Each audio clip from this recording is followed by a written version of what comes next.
Hola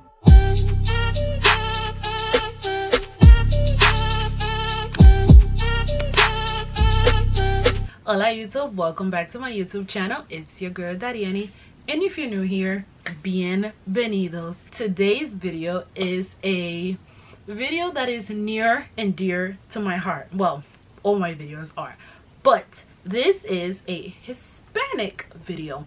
So September 15 is the first day of Hispanic Heritage Month, and also September 15 is my country's Independence Day.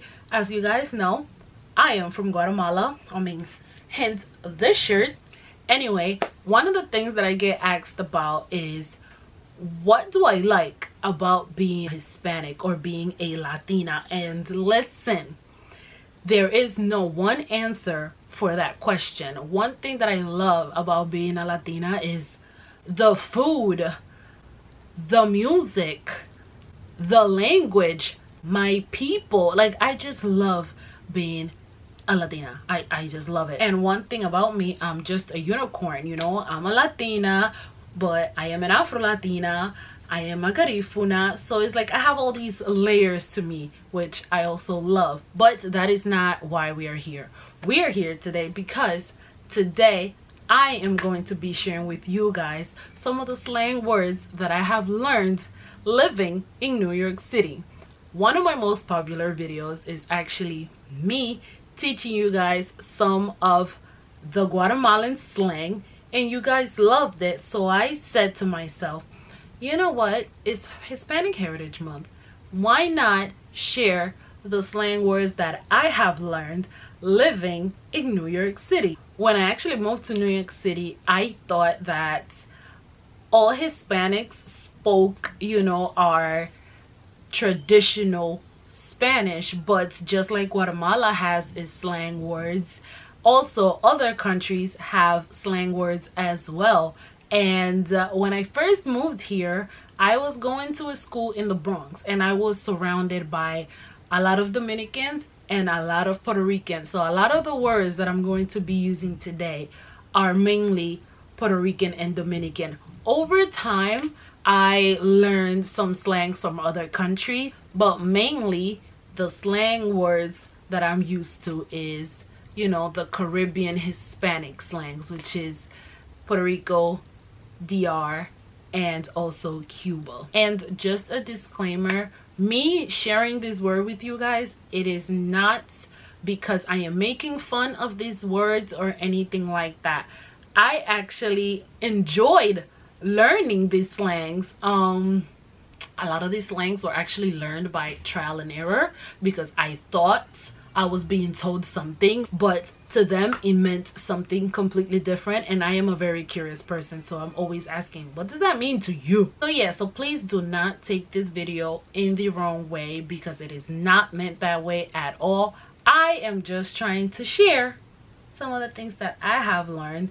And honestly, I will say this though, some of these words I do find them funny, because when I try to reason, it's like, come on, what?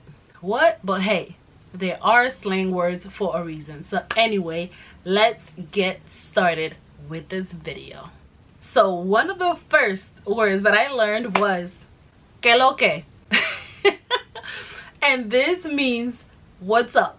Okay, which kind of makes sense, because in Guatemala we typically say, you know, when we greeting somebody, hey, que la que hay. But hey, in the Caribbean, a lot of the slang terms are meant to be made short. Okay, so instead of all of that, they just say que lo que, and you already know that means what's up. Next word is diache, which pretty much means darn or damn it. So pretty much if somebody's bothering you, you'll just be like, diache, tu si jode. Pretty much, damn, you bother too damn much. Next word is chin or un chin, which means a little bit or just a little. So if somebody is serving you food, you know, and you just tell them you don't want a lot, you just say un chin nada más, meaning just a little bit. You get it? You get it? You may not get it, but we get it, okay? And that's what matters. And it's funny because one of the things about living in New York City. I guess I became habitual because when I am around like certain countries, I tend to sound like them. Obviously not all of them. Me being Guatemalan, I actually sound like, you know, almost every Central American and even Mexican too when we speak like our Spanish. But when I am surrounded by, you know, Caribbean Hispanics, I tend to sound Dominican a lot of the times. And I have people that actually have said it, and I think it's one of those things that I became so habitual that I'm so used to it at this point, and sometimes I don't even recognize that I'm doing it. Next word, and it's actually one of my favorite words, it's vaina. Okay, una vaina. And that is because vaina is a thing, or it could be anything. Vaina could be used for anything. Like vaina is so interchangeable. Like you can use it, like I said, is a thing or anything. So you can use it for anything. Like if you don't want to use the name for something, you just say vaina. That's simple. So you want somebody to pass you something and you don't want to say what it is, or you don't even know the name. Oh, pass me that thing. Pásame esa vaina. And that's it. And we have this thing that, listen, they're gonna know what you're talking about, okay? Next word is hartura. Okay? And you have to say it like you mean it. Una hartura, which means to eat too much, or eating too much, or you ate too damn much. Like, you know that feeling that you have when you eat too much and you feel so full? Yeah, you will be like, damn, me di una hartura. That sounded more Guatemalan than anything. But that means like, damn, I ate too much. You know, like you're just so full because you ate too damn much. Like, damn, me di una hartura. I cannot take myself seriously. Oh my god. Next word is chavos. When I first heard this word, obviously slang is not meant to really make much sense, right? I guess. And when I first heard chavos, in my country, chavos is a slang term for guys, okay? But no, in the Caribbean, chavos means money. Mainly, I believe in Puerto Rico, they use chavos a lot. Chavos mean money. Listen, like I said, slang is not supposed to make sense. Because for me, coming from another country that has that same slang word for something else did not make sense. But hey, I guess slang is not meant to make much sense, I guess. I don't know. Moving on. Next word is a word that I find very funny, and it's guagua. Okay? I don't know where they got this word from. Okay? But guagua is a bus. Okay? When I first heard that word, I was so lost because I thought they were saying water wrong. But no. I learned that guagua means a bus. Okay? So, if you're getting on a bus or somebody's asking you if you're going to get on that bus, they will ask you, oh, ¿tú vas a coger esa guagua? And that means, oh, are you going to get that bus, or are you going to take that bus? Guagua. Bus. Yeah, I know, right? I don't know. Don't question it. Just don't question it. Next word. Humo. Okay? When I first heard that word, I thought they were talking about smoke, because humo in Spanish means smoke. But no, if you hear a Dominican saying humo, that means hangover. So if you hear a Dominican say to you, diache, tengo un humo, they're saying, darn, I have such a hangover. And you know what's the crazy thing? In English, it doesn't even sound the same. Okay? In Spanish, it like there's a meaning behind, like when you say it like that, it's like, damn, you're like so hungover. It's not like, damn, I have a hangover. It's like, no, like, diache, tengo un humo. And whoever's listening to you is gonna understand the level of hangoverness that you have. I cannot take myself seriously with this video. Oh my god. Next word is tigre, okay? And I learned this word at the hair salon, all right? I'm at the hair salon and this guy comes in, and this guy knew. He knows about himself, okay? And this person stopped by the hair salon and then eventually he left. And one of the girls that was doing somebody's hair, speaking in Spanish, and like always, you see me and I guess you don't think I'm Hispanic. Maybe because I am chocolate.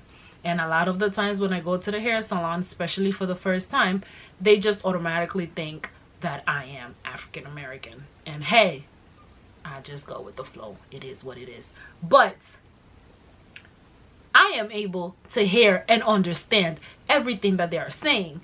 They don't know that I understand everything that they're saying. The beauty of it, right? Anyway, so this guy ends up leaving, and one of these girls that was doing hair was like, Diablo. That's another word that I need to teach you too. Diablo, ese tigre está bueno. I'm like, what? But it made sense in my head, okay? It made sense in my head because, listen, you hear tigre in Spanish, that means a tiger, okay? An animal, the tiger, right? But no, a tigre means a lot of things actually, but the main meaning for a tigre is a good-looking man, a good-looking macho, you know, one of those guys that are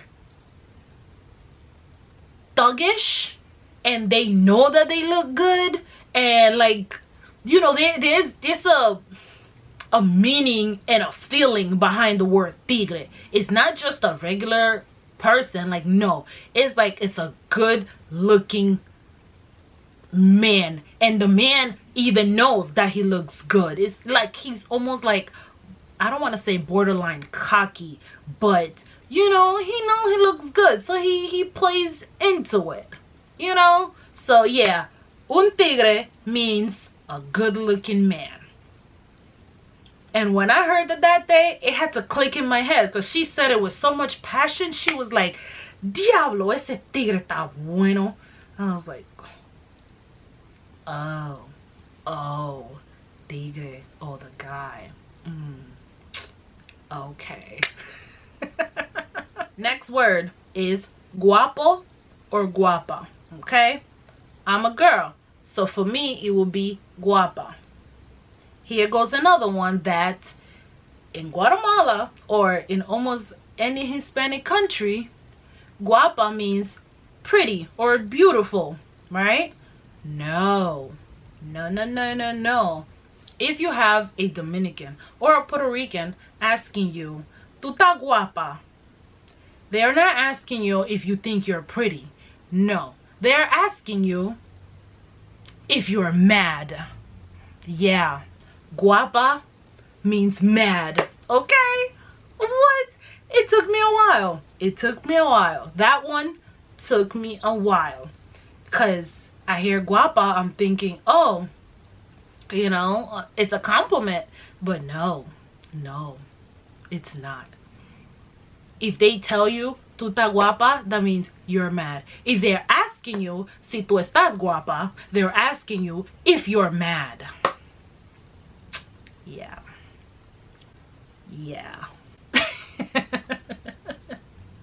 Next and last word.